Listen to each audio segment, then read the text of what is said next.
शरद पवार शपथविधीला जाणार नसल्याची रोहित पवार यांनी माहिती दिली।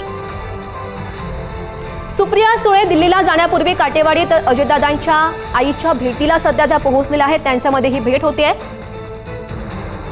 नेमकं काय घडलेलं होतं बारामतीमध्ये हे सुद्धा आपण बघत होतो। खरं तर आजचा जो शपथविधी आहे त्या शपथविधी सोहळ्याला शरद पवार आणि सुप्रिया सुळे हे उपस्थित नसतील अशी माहिती सध्या प्राप्त झालेली आहे। आणि ही दृश्य आहेत वर्षा बंगल्यावरची आहेत। अजित पवार यांच्या राष्ट्रवादीचे जे नेते आहेत, प्रमुख नेते आहेत, त्यांनी मुख्यमंत्र्यांकडे गटनेता निवडीचं पत्र सादर केलं। त्या दरम्यानची ही दृश्य आणि ही दुसरी दृश्य आपण बघू शकतोय। लोकभवनातील दरबार हॉलमध्ये संध्याकाळी जो शपथविधी पार पडणार आहे त्याची तयारी आता पूर्ण झालेली आहे। संध्याकाळी 5:30 वाजता हा शपथविधी पार पडणार आहे। वर्षा निवासस्थानाबाहेरून आमचे प्रतिनिधी श्रेयस सावंत आपल्या सोबत आहेत। श्रेयस, आपण बघू शकतोय अनेक जे महत्त्वाचे नेते आहेत त्यांनी मुख्यमंत्र्यांकडे गटनेता निवडीचं पत्र दिलेलं आहे। त्याची ही दृश्य आपण बघू शकतोय। सध्याच्या काय अपडेट्स?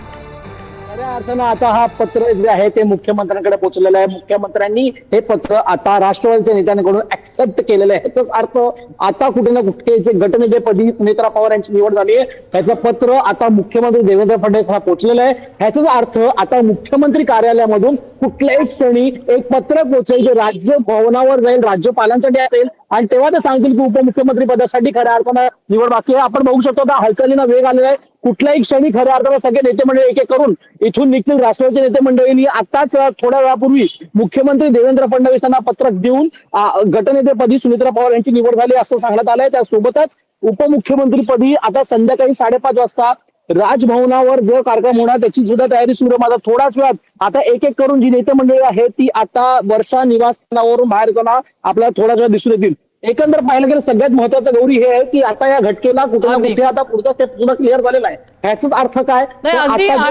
आणि या घडीला अजित पवारांच्या राष्ट्रवादीने गटनेता निवडीचं पत्र हे मुख्यमंत्र्यांकडे दिलेलं आहे। महाराष्ट्राला पहिल्या महिला उपमुख्यमंत्री मिळत आहेत त्यांच्या रूपानं सुनेत्रा पवारांनी सासरी माहेरी दोन्हीकडे राजकारण जवळून पाहिलंय असं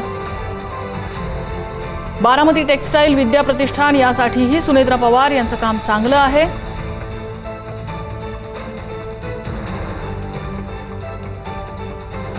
विठ्ठल शेठ मणियार, शरद पवार यांचे निकटवर्तीय असलेले विठ्ठल शेठ मणियार यांचं हे वक्तव्य आहे। सुनेत्रा पवार यांनी सासरी माहेरी दोन्हीकडे राजकारण जवळून पाहिलंय। त्यांनी बारामती टेक्सटाईल विद्या प्रतिष्ठानसाठी चांगलं काम केलंय असं विठ्ठल मणियार म्हणाले। मुंबईमध्ये संध्याकाळी शपथविधी सुनेत्रा वहिनींचा होणार आहे अशा पद्धतीची तिथे लगबग सुरू आहे तशी माहिती मिळते। सुनेत्रा वहिनींचंही तुम्ही बारामतीतलं सामाजिक काम बघितलेलं असेल, त्या कामाबद्दल काय सांगा? नाही, काम त्या करतात। कारण काय झालं आहे की अजितनी आणि पवारसाहेबांनी, विशेषतः पवारसाहेबांनी महिलांना देखील, जसं सुप्रियाला साहेबांनी राजकारणात घेतलं, खासदार केलं आणि तिने दाखवून दिलं की या 6 वेळेला संसदरत्न पुरस्कार मिळाला। पार्लमेंटमधला तिचा परफॉर्मन्स जर आपण पाहिला तर सगळ्यांना असं दिसून येतं की ती आपली छाप पाडू नये, प्रत्येक प्रश्नावर तिचा तिच्या अभ्यास पूर्ण केलेलं वक्तव्य, हे सगळं पाहिलं तर तुम्हाला असं जाणवेल की साहेबांची पारख आहे। तेव्हा ज्या वेळेला साहेब म्हणतात की महिलांना संधी दिली पाहिजे आणि त्या पद्धतीनं साहेबांनी काम केलं, तसे नियम कायदे केले, तसंच आपल्या घरात नाही ती सुरुवात झाली पाहिजे। अजितच्या पत्नी सुनेत्राला ह्याच पद्धतीने सांगितलं, तिला सामाजिक कामामध्ये रस आहे। बारामतीमध्ये फार सुंदर टेक्सटाईल पार्क त्यांनी उभा केला सुनेत्रांनी। आज तिथे हजारो महिला काम करतात रोजगारीने। शिक्षण क्षेत्रामध्ये थोडंसं तिला संधी दिली। विद्या प्रतिष्ठान या शैक्षणिक संस्थेच्या त्या ट्रस्टी आहेत, ॲक्टिव्हली भाग घेतात। सगळ्या कॉलेजेसमधल्या वातावरण, तिथली जी काही ॲडमिनिस्ट्रेटिव्ह भाग आहेत त्याच्यात लक्ष घालतात। ही मी 2 उदाहरणं दिली। अशी अनेक कामामध्ये, सामाजिक कामामध्ये बारामतीमध्ये सुनेत्रा भाग घेत असते। त्यामुळे तिला एकदमच रॉ हँड नाही आहे, तिला अनुभव आहे सामाजिक कामाचा।